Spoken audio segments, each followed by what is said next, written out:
안희정 전 지사의 검찰 출석 그리고 조금 전에 전해드렸던 민병두 의원 소식, 조민기 씨 쇼크 등 계속해서 확산하고 있는 미투 파장을 중심으로 얘기를 나눠보겠습니다. 순천향대학교 경찰행정학과의 오윤성 교수님 그리고 강신업 변호사님 나와 계십니다. 안녕하십니까? 네, 안녕하십니까. 자, 먼저 안희정 전 지사 얘기부터 좀 하겠습니다. 어제 오전에 굉장히 바빴는데요. 갑자기 자진 출석을 했어요. 왜 갑자기 나왔을까요? 물론 이제 그 전에 이렇게 얘기를 했죠. 빨리 검찰에서 자기를 소환해 달라. 빨리 소환해 달라. 그렇게 하는 것이 국민들의 여러 가지 어떤 기대 부응을 하는 것이다. 그 말은 이제 그 두 번째 폭로가 나오고 난 뒤에 기자회견이 취소되고 난 그 이후에 나온 것입니다. 그래서 이제 어떻게 보면 그쪽에서는 나름대로의 어떤 그 방향 설정을 따로 한 것 같은데요. 이건 상당히 어떤 선제적인 그런 어떤 행동이 아니었는가라고 생각이 되는데, 지금까지 먼저 나와가지고 일반적으로 일반인들은 검찰청에 본인이 나오라고 얘기를 하지 않았는데도 불구하고 먼저 나오는 그런 경우는 거의 없다라고 제가 알고 있는데요. 본인이 먼저 나온 것은 여러 가지 이제 추측이 있습니다만은 이미 그 오피스텔에 대한 압수수색이 끝났고, 그리고 이제 그 피해자와의 어떤 그 가능성, 어떤 그런 행동 가능성을 증명할 수 있는 CCTV를 이미 확보했다라고 하는 그런 그 보도가 있었고요. 또 하나는 시간이 지연이 되면 될수록 본인에게 불리한 그런 어떤 그 판단을 하지 않았는가라고 생각됩니다. 왜 그러냐면 지금 이제 그 충남 그 지사를 본인이 이제 사퇴를 하긴 했습니다만은 앞으로 다가올 그 지방선거와 관련돼 가지고 이러한 것들이 질질 끌게 되면은 오히려 본인뿐만 아니라 본인이 속했던 그 공당에 대해서도 그 어떤 영향을 미칠 수 있다라고 하는 그런 판단도 있었고요. 그 다음에 또 하나는 이미지가 하락이 되는 것을 최소화하려고 하는 그런 그 생각도 있었다라고 하는 것이죠. 왜 그러냐면 이 완전히 정치 활동을 사퇴하겠다라고 얘기한 것이 아니라 중단하겠다라고 얘기를 했기 때문에 본인의 입장에서는 어떻게든 이것을 좀 극복을 하려고 하는 그런 의도는 있었던 것 같아요. 왜 그러냐면 일반적으로 처음에 나와가지고 당당하게 걸어 나와가지고 얘기를 하는 것 등을 보게 된다면 그런데 그래서 어떻게 보면은 이제 이 검찰 입장에서는 상당히 좀 당황하지 않았는가. 갑자기 나오니까. 그렇습니다. 그런 생각을 제가 해봅니다. 검찰 당황했을까요? 준비 다 하고 있었던 거 아닙니까? 어느 정도? 먼저 이제 고소인 조사가 이루어지죠. 그다음에 이번 이제 오피스텔을 3번에 걸쳐서 압수수색을 했지 않습니까? CCTV도 확보하고 이런 어떤 물적 증거, 그다음에 고소인 진술 이런 것들을 먼저 확보해 놓고 거기에 맞춰 가지고 사실은 피의자를 신문하거든요. 근데 지금 고소인 진술을 받고 있는 과정이었거든요. 그러니까 같은 날 받은 그렇습니다. 거죠? 그렇기 때문에 준비가 철저히 된 상태는 아니었다고 봐야죠. 다만 이제 고소인이 낸 그 고소장이 있거든요. 그 고소장에 있는 내용을 가지고 신문을 할 수 있습니다만은 고소인 진술을 다 받지 않은 상태에서 신문을 했기 때문에 아무래도 충분한 준비가 되어 있지 않다고 볼 수 있고요. 그렇기 때문에 9시간 반 정도 한 다음에 돌려보낸 겁니다. 그래서 기본적으로는 이제 고소인이 이렇게 얘기하고 있는데 안희정 전 지사의 입장은 어떤지 이런 것들을 이제 들어봤을 것이고요. 이제 고소인 진술이 그 후에 끝났지 않습니까? 그걸 가지고 재소환을 할 수밖에 없을 겁니다. 재소환을 할 거다. 이거 제가 단순한 생각인지 모르지만 피해자는 굉장히 조사를 오랜 시간 받았어요. 그렇죠. 근데 예를 들면 안희정 전 지사 같은 경우는 얼마 받지 않았단 말입니다. 그게 그러니까 피해자 진술이 안 됐기 때문에 일찍 돌려보낸 걸로 봐야 되는 건가요? 그러니까 전부 다 고소인 진술의 바탕에서 피의자 신문을 해야 되는데 그것이 안 됐기 때문에 이제 일찍 돌려보냈다고 볼 수 있고요. 지금 이제 고소인 같은 경우는 중간에 갑자기 안희정 전 지사가 나오는 바람에 이 고소인 진술이 좀 중단된 적도 있고요. 그리고 또 차근차근히 과거에 있었던 일을 기억해서 진술하느냐고 좀 시간이 오래 걸렸다 이렇게 얘기하고 있거든요. 그래서 이제 이 진술이 끝났기 때문에 조만간 다시 이제 안희정 전 지사를 소환할 수밖에 없을 것으로 보입니다. 자, 그럼 여기서 안희정 전 지사가 검찰에 출석을 하면서 한 얘기를 잠깐 들어보고 얘기 계속 나눠보겠습니다. 앞으로 검찰 조사에서 제가 가지고 있었던 객관적인 사실에 대해서는 사실대로 말씀을 올리겠습니다. 모욕감과 배신감을 느꼈을 많은 분들께 정말로 죄송합니다. 저를 지지하고 저를 위해서 열심히 했던 제 참모였습니다. 미안합니다. 그 마음의 상실감 그리고 배신감 여러 가지 다 미안합니다. 네, 저를 지지하고 저를 위해서 열심히 했던 참모였다. 미안합니다. 여러 가지 다 미안합니다라는 게 이제 마지막 말인데요. 자, 그렇다면 저 말은 혐의를 다 인정한다고 생각을 해도 될까요? 검찰 조사에서 그랬을까요?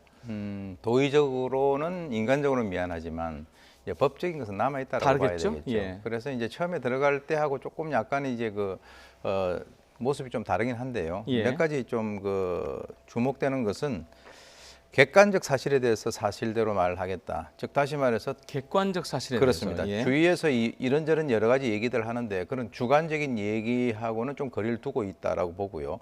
최초에 들어갈 때는 또 이제 그리고 뭐라고 얘기했냐면 여러 가지 다 미안하다라고 했거든요. 네네. 여러 가지 다 미안하다라고 하는 것은 어떤 특정한 것을 꼭 집어서 얘기를 하는 것보다는 좀 뭉뚱그려서 미안하다라고 하는 그것은 즉 도의적 인간적으로 미안하다라고 하는 것이니까 네. 방금 말씀하셨던 거와 마찬가지로 어떤 법적인 거하고는 좀 거리를 두겠다라고 하는 그런 것이고요. 예. 그리고 좀 제가 눈에 띄는 것은 네. 지금 그 반지가 결혼 반지인지 아닌지는 잘 모르겠습니다만은 네. 지금 안 전 지사가 반지를 끼고 있어요.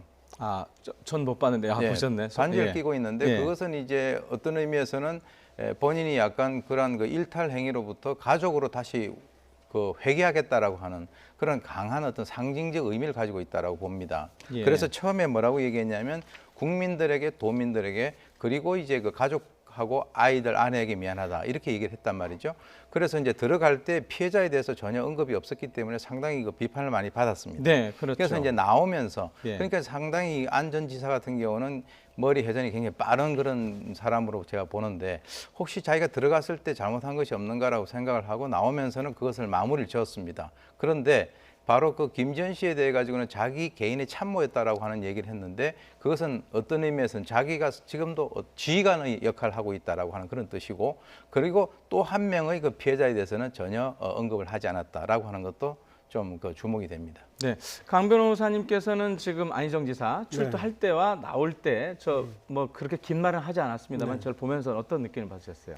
네, 당연히 이제 지금 말씀하신 것처럼 객관적 사실이라는 말이 중요한 겁니다. 객관적 예, 사실. 있는 그대로의 이제 사실을 얘기하겠다는 거죠. 예. 그럼 혐의를 인정하지 않는 것이고요. 그다음에 이제 나올 때도 지금 얘기하면 예. 마음의 상실감, 배신감 이런 것들에 대해서 얘기를 했어요.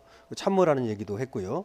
그러면 이것은 이제 자신이 부하가 자신 상사에 대한 어떤 그런 상실감이라든지 배신감 이런 것들을 얘기하는 것이지 지금 이 불거지고 있는 이 성폭행이라든지 이런 것들에 대해서 직접적으로 언급하는 것이 아니거든요. 네. 그렇기 때문에 혐의는 부인하는 것이고 장차 이것을 이제 법적으로 다투겠다라고 하는 그런 의지를 보이고 있는 것으로 볼 수 있습니다. 아, 부인하는 것 같다는 네. 거죠. 아, 예.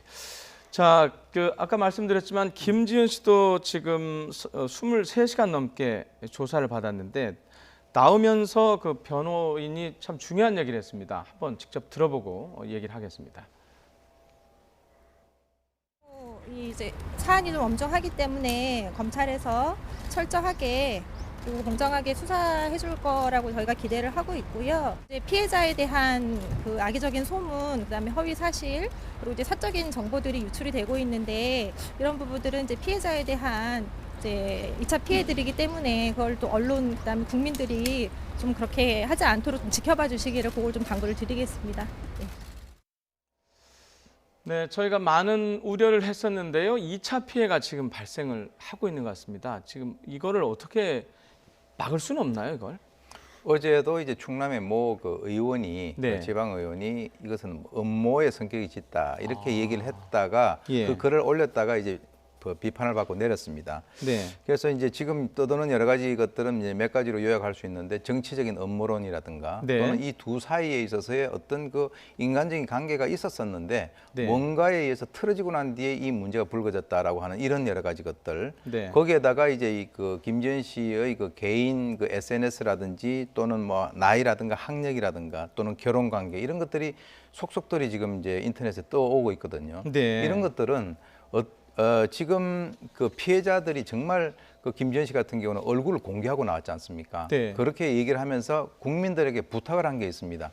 국민들이 자기를 지켜달라고 부탁을 한 것은 가장 두려운 것이 안희정 전 지사가 두렵다라고 얘기를 하면서 그렇게 했기 때문에 우리 국민들의 입장에서는 이렇게 하는 것은 사실 자기 딸 또는 자기 아내가 그런 것을 당했다라고 하는 그런 측면에서는 정말 지양을 해야 될 그럴 일이라고 봅니다. 네.